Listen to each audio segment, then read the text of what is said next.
Today we're at the third busiest airport in the world, London Heathrow. And in fact we're just outside the perimeter on the roof terrace of the Thistle Hotel, and from here we've got a great view of the planes. The plan is to take an epic composite image.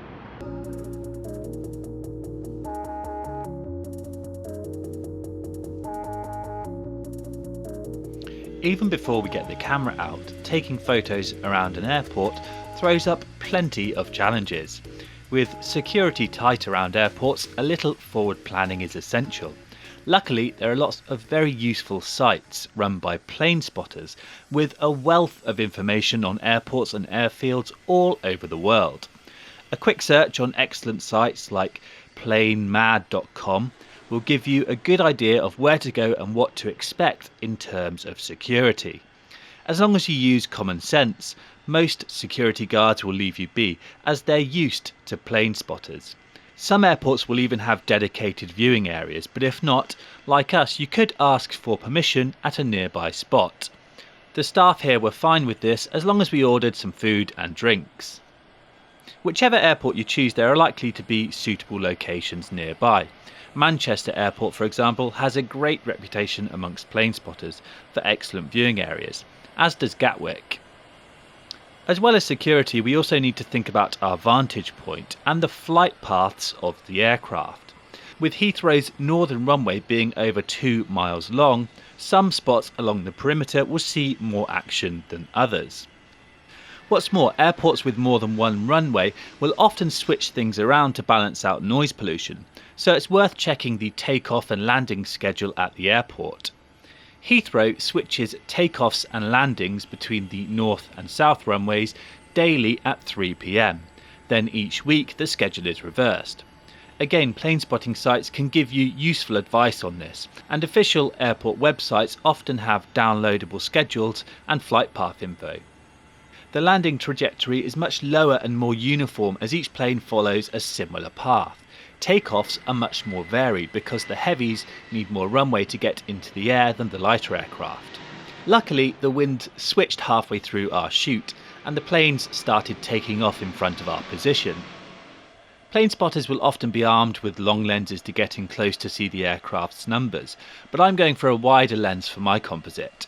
The plan is to take a series of frames and then stitch them together.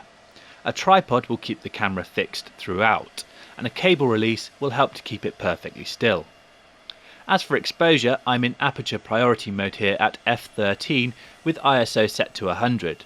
This gives me a shutter speed of around 1/400th of a second, which is fine. As the sky is clear, I don't need to worry too much about the light changing through the shoot or clouds rolling across the sky. Now all that's left to do is sit back, wait for the aircraft and shoot when they enter the frame. To give me more options when it comes to piecing them together, I'm capturing several shots of each plane as it travels through the frame. An hour or so later, I've bagged enough aircraft to create my composite.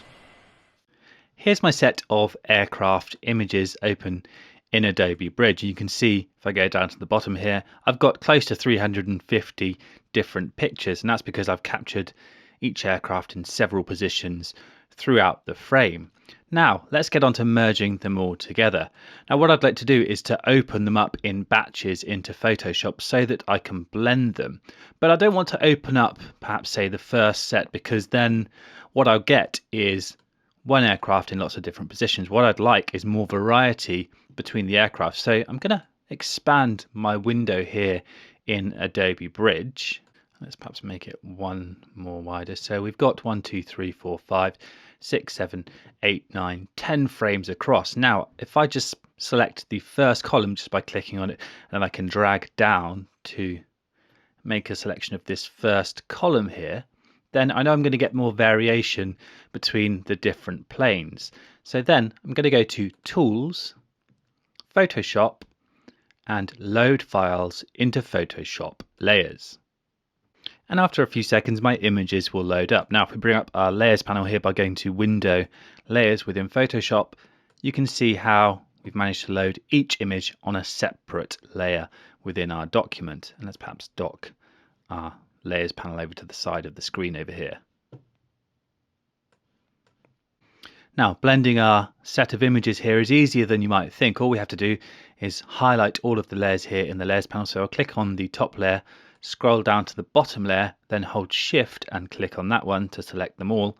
Then I can go to the blend mode drop down here at the top of the layers panel and change it from normal to darken. And we're able to blend all of our planes in seconds. Now, it's worth noting that this works because the sky is brighter than the aircraft. The aircraft are actually kind of in silhouette with the sun coming from behind.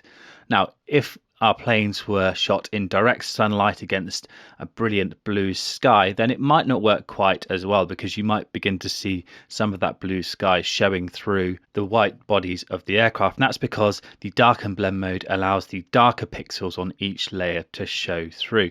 So if you find you're seeing darker sky through the bodies of the aircraft, then you might need to get a bit more precise with selections and masks. But in this case, the darken blend mode works a treat. Now all we have to do is go through our layers here and start to tidy things up a little bit, because I don't want too much overlapping going on. So I'm going to just quickly toggle each layer on or off, and if I find that it looks too messy, then I'm just going to leave it off. So this top layer here, if I toggle that off, you can see we hide this plane back here. So I think I prefer it with that layer off, and we just work through each layer.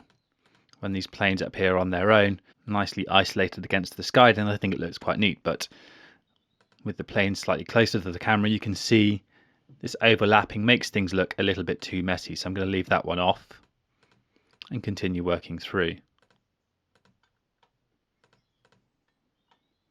And we can cheat a little bit by nudging the position of aircraft if we think that they need it. So perhaps this aircraft here, if we toggle that one off and on, you can see that one in the sky over here. Now it's overlapping slightly. If I just wanted to tweak it a little, I could just hit Command or Control and T and then use the arrow keys on my keyboard to nudge the position. So I could perhaps just move it slightly to the right there to clear it from this foreground aircraft here. Now if we do that, we need to be aware that the ground is also going to be out of alignment. You're going to start to see the ground become more and more messy. And if that's the case, then we need to just make a quick selection. Let's just apply that transformation, grab the rectangular marquee tool there, and we'll just make a quick box around that aeroplane. Click the add layer mask icon here at the bottom of the layers panel, so that the only part of that layer that's visible is the area just around the aircraft. And once we're happy with the position of all these aircraft, I can just go to layer, flatten image, hit OK, and then we'll open up the next column. So I'm going to select this second column now, and then again go to Tools, Photoshop, Load Files, into Photoshop Layers. And once that's done, we just need to copy over our other flattened layer there. So I can right click the layer here in the Layers panel, choose Duplicate Layer, then go to the destination settings here, select the other document and hit OK, and then I can close down this image because I don't need it anymore.